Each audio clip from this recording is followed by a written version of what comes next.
Ketawain. Selamat malam teman-teman, mungkin di antara kalian ada yang jadi followers gue, ada pembaca buku gue juga. Kalau yang belum tahu, nama gue Raditya Dika, gue penulis. Sampai. Yang udah pernah baca buku gue, yang jadi follower gue dan baru pertama kali ngeliat gue hari ini, gue tahu apa yang kalian pikirkan. Ternyata Raditya Dika itu lebih pendek, lebih mirip homo daripada gue bayangin. Gue tahu. Cowok-cowok homo di belakang, dia homo ya.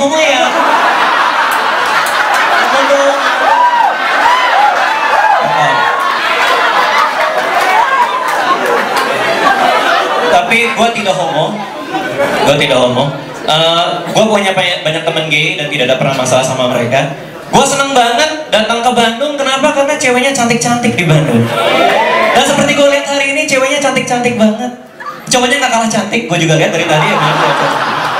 Homo-homo di belakang, makasih banget teman.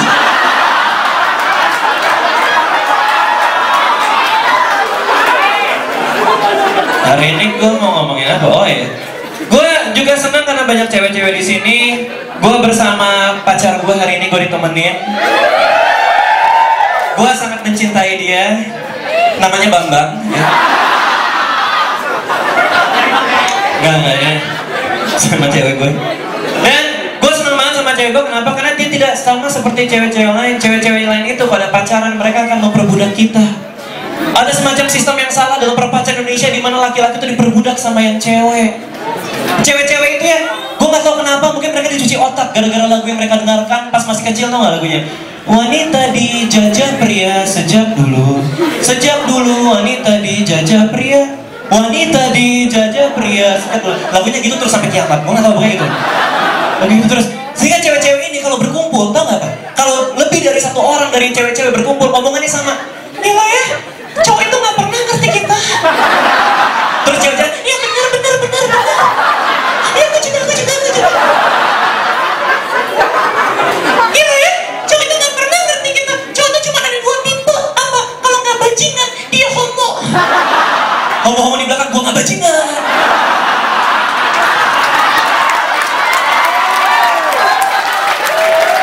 Apa rasanya dikotakan dalam dua kategori yang bukan gue sendiri? Kalau nggak bajingan homo. Jadinya parah ketika gue nemenin ada cewek gitu misalnya dalam suatu hubungan yang rusak gitu ya, nemenin cewek belanja misalnya di Parisman Jalfa, nemenin cewek belanja itu neraka jahanam. Kenapa? Karena cewek akan datang ke sebuah mall, dia ngeliat barang yang pertama kali lihat, dia bilang lucu, dan mereka berkeliling mall selama 3 jam dan akhirnya membeli barang yang pertama kali dia lihat. Dan ketika dia udah beli barangnya, sepatu 70.000, dia mau pulang nemuin sepatu yang sama, yang beda harganya 5.000 perak, dia stres. Beli sepatu 75.000, ya lucu. Pulang ada sepatu yang sama, 70.000, beda 5.000. Ya Allah.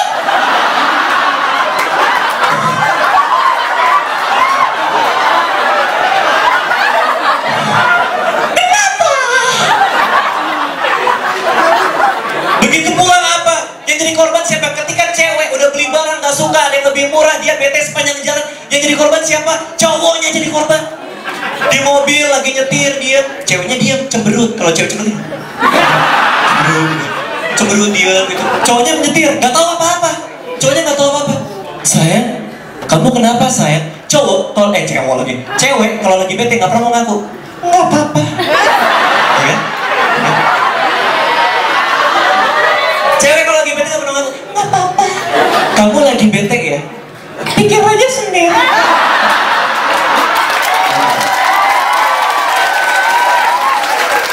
Ya udah, aku lagi mikir sayang, aku lagi mikir kalau kamu kayak gini, kayaknya kamu lagi bete ya. Bete gara-gara apa? Gara-gara sepatu tadi? Iya. Ya ampun sayang, itu sepatu bedanya cuma 5.000 perak. Kamu bete dari mall sampai jalan mau pulang ke rumah. Kamu kenapa harus bete sama aku juga? Kamu gak pernah ngerti aku. Tapi sayang, aku bukannya gak pernah ngerti kamu. Kamu gak pernah ngerti aku. Tapi sayang, emang benar kata temanku. Apa? Kamu bajingan. Aku bukan bajingan. Berarti kamu homo.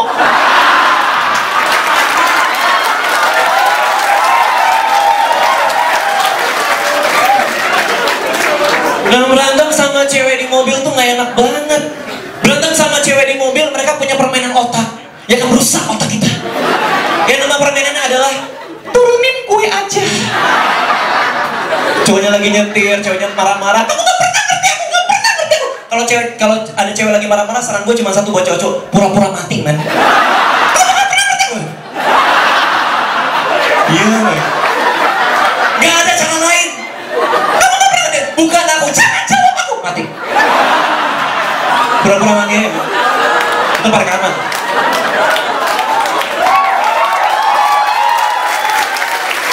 Berantem sama cewek di mobil, permainan otak yang namanya turunin gue aja lagi nyetir. Kamu gak pernah ngerti aku. Ya ampun sayang, jadi gimana sayang? Kamu tahu apa? Apa? Turunin aku sekarang. Cowok selalu bego. Turunin. Iya, turunin aku sekarang. Yaudah sayang, yaudah aku turutin kamu. Aku turunin kamu di depan ya. Ini kan udah malam. Turunin aku sekarang. Yaudah aku turunin kamu di depan. Kok kamu tinggal turunin aku? Kamu tinggal sama aku. Kamu jahat. Kamu tahu apa? Turunin aku sekarang.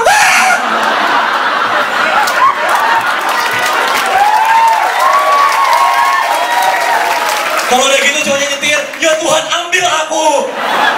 Mati.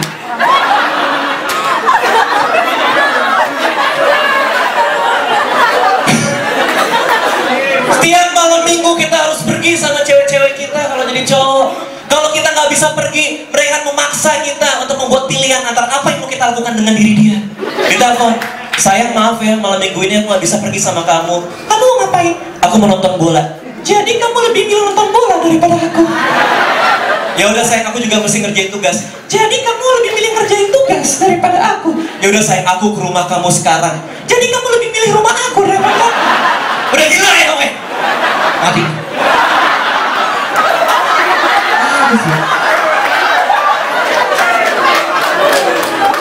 Dan udah disiksa sedemikian rupa. Nemenin cewek ke mall juga lebih parah kalau ada diskon. Besarnya sebuah diskon itu berbanding lurus dengan tingkat keganasan cewek di mall tersebut. Lagi ada toko di mall diskon 20%, ceweknya beringas, mana baju ini, gue mau baju. 50% baju, mana baju. 70% itu baju gue. Itu baju gue. Ini bro. Gue pernah datang ke mall yang diskon 90%, ada mayat-mayat ibu-ibu datang. Penuh luka tusuk.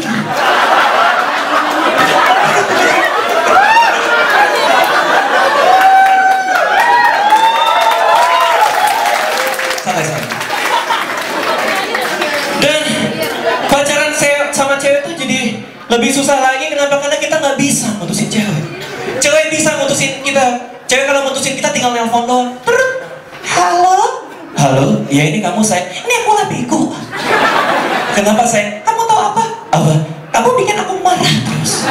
Jadi gimana sayang? Kita putus. Tapi sayang, kita putus tapi putus. Tut. Kalau cowok mutusin cewek, birokrasinya berbelit-belit. Cowok mutusin cewek, cowoknya nelpon. Halo, iya sayang, ini aku. Aku tahu lah bego. Jadi gini, kayaknya kita udah nggak cocok. Maksud kamu apa? Kayaknya kita udah nggak cocok. Maksud kamu? Kita putus. Ya kita putus. Tunggu dulu. Kamu kenapa mutusin aku? Habis kamu marah-marah terus. Aku marah-marah gara-gara siapa? Gara-gara aku. Jadi siapa yang salah? Aku yang salah. Putus kan? Nggak jadi.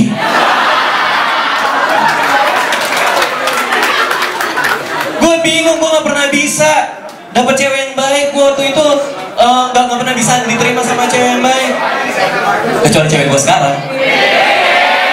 Karena dia ada di sini. Kalau nggak ada di direkam, gue ngomong yang sama. Dan yang paling parah tuh apa? Gue pertama kali naksir cewek tuh pas 4 SD. Pas masih kecil, gue terlalu cepat akil balik. Pas 4 SD, bulu ketek udah kemana-mana. Sayang itu apa? Lepek. Sayang tolong mama. Lepek. Pertama kali gue nembak cewek kelas 4 SD, ceweknya cantik banget. Gue itu belum akil balik, suara gue masih cempreng. Sekarang suara gue cempreng, dulu lebih cempreng lagi. Sehingga kadang-kadang kalau mesen pizza, mas-mas pizza selalu bilang, iya, akan segera kami antar Mbak Dika. Dan gue protes, saya bukan Mbak. Maaf ibu, dia bilang. Suara gue masih cempreng banget, gue naksir sama ceweknya namanya Ajeng. Pertama kali gue liat Ajeng tuh kayak di film-film tuh. Kayak pas liat dia masuk kelas gitu, oh rambutnya kemana-mana. Gue juga deketin, gaya-gaya trio macan gue begini gitu. Kabarnya trio macannya saking kencengnya kepala yang muter-muter, mereka pergi sampai ke bulan tuh.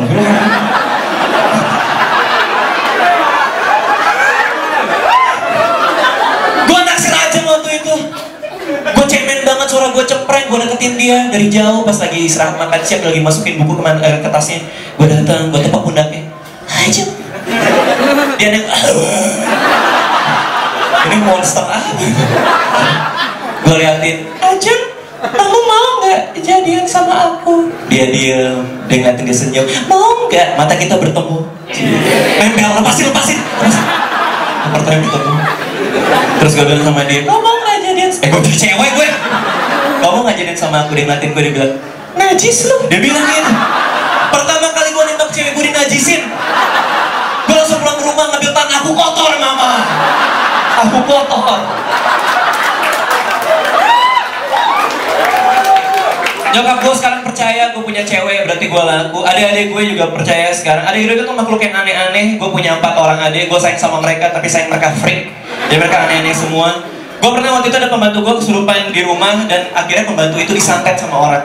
Gara-gara disantet pembantu itu, tiap pagi dia muntah paku sama beling. Pertama kali kita tahu kejadiannya, dia pembantu gue lagi nyiapin makanan buat adik gue. Adik gue lagi ngelingkarin dia, masih kecil-kecil. Pembantu gue motong-motongin roti, nunggu adik gue nunggu dikasih makan, dilempar, adik gue lari makan. Jadi adik gue nungguin. Paling belakang ada gue.